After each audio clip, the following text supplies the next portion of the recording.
and banishing Thomas Edison and his light bulbs from mind, Saul Goodman looks back over the first 8 memos briefly, using the conservative and logical side of his personality, rigidly holding back the intuitive functions. It was a habitual exercise with him, and he called it expansion and contraction, leaping in the dark for the connection that must exist between fact 1 and fact 2, then going back slowly to check on himself. The names and phrases flow past in review.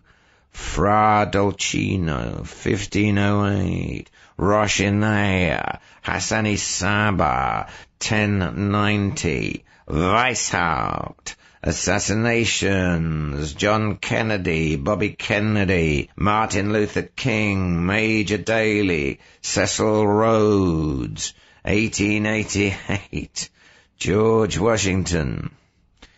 Choices. 1. It is all true, exactly as the memo suggests. 2. It is partly true and partly false. 3. It is all false, and there is no secret society that has endured from 1090 AD to the present.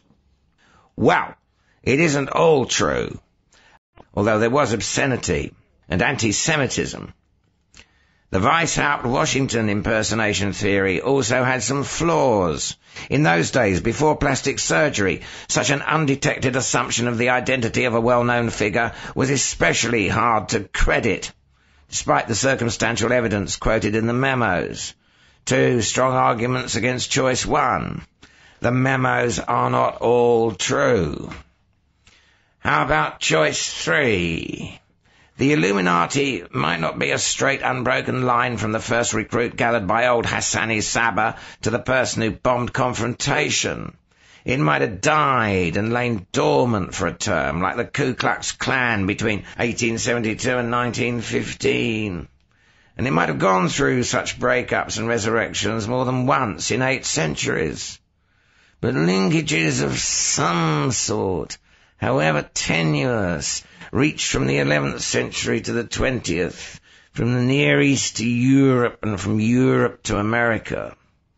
Saul's dissatisfaction with official explanations of recent assassinations, the impossibility of making any rational sense out of current American foreign policy, and the fact that even historians who vehemently distrusted all conspiracy theories acknowledged the pivotal role of secret Masonic lodges in the French Revolution.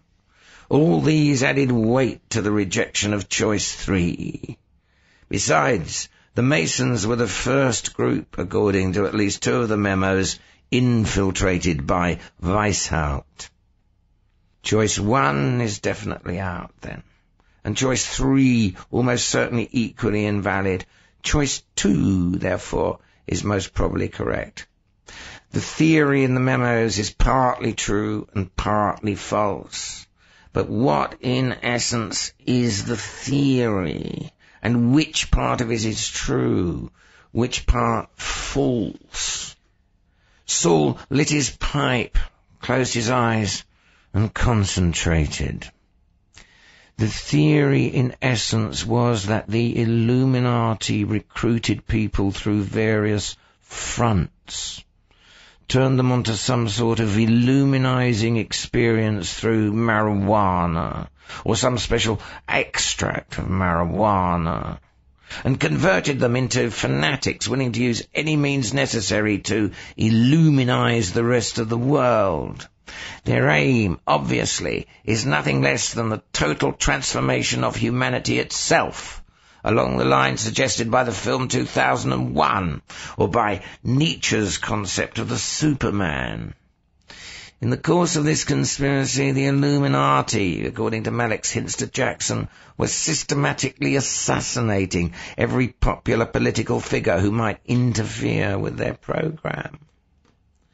Saul thought suddenly of Charlie Manson, and of the glorification of Manson by the Weatherman and Morituri bombers. And he thought of the popularity of pot smoking and of the slogan, by any means necessary, with contemporary radical youth even outside Weatherman, and he thought of Nietzsche's slogans. Be hard. Whatever is done for love is beyond good and evil. Above the ape is man, and above man the Superman. Forget not thy whip. In spite of his own logic, which had proved that Malik's theory was only partly true, Saul Goodman, a lifelong liberal, suddenly felt a pang of typically right-wing terror toward modern youth. He reminded himself that Malik seemed to think the conspiracy emanated chiefly from Mad Dog, and that was God's lightning country down there. God's lightning had no fondness for marijuana or for youth or for the definitely anti-Christian overtones of the Illuminati philosophy. Besides, Malik's sources were only partly trustworthy, and there were other possibilities. The Shriners, for instance, were part of the Masonic movement, were generally right-wing, had their own hidden rites and secrets, and used Arabic trappings that might well derive from Hassani Sabah or the Roshanea of Afghanistan. Who could say what secret plots were hatched at Shriner conventions? No, that was the intuitive pole vaulter in the right lobe at work again. And right now, Saul was concerned with the plodding logician in the left lobe. The key to the mystery was in getting a clearer definition of the purpose of the Illuminati. Identify the change they were trying to accomplish in man and in his society, and then you would be able to guess, at least approximately, who they were. Their aim was English domination of the world, and they were Rhodes scholars, according to the Birchers.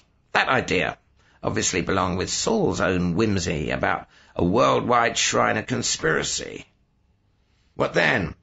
The Italian Illuminati under Fra Dolcino wanted to redistribute the wealth, but the international bankers mentioned in the Playboy letter presumably wanted to hold on to their wealth.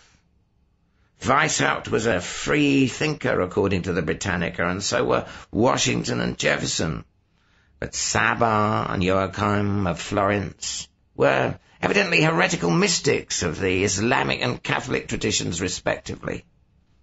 Saul picked up the 9th memo, deciding to get more facts or pretended facts before analyzing further. And then it hit him. Whatever the Illuminati were aiming at had not been accomplished. Proof, if it had, they would not still be conspiring in secret. Since almost everything has been tried in the course of human history, find out what hasn't been tried, at least not on a large scale, and that will be the condition to which the Illuminati are trying to move the rest of mankind. Capitalism had been tried. Communism had been tried. Even Henry George's single tax has been tried in Australia.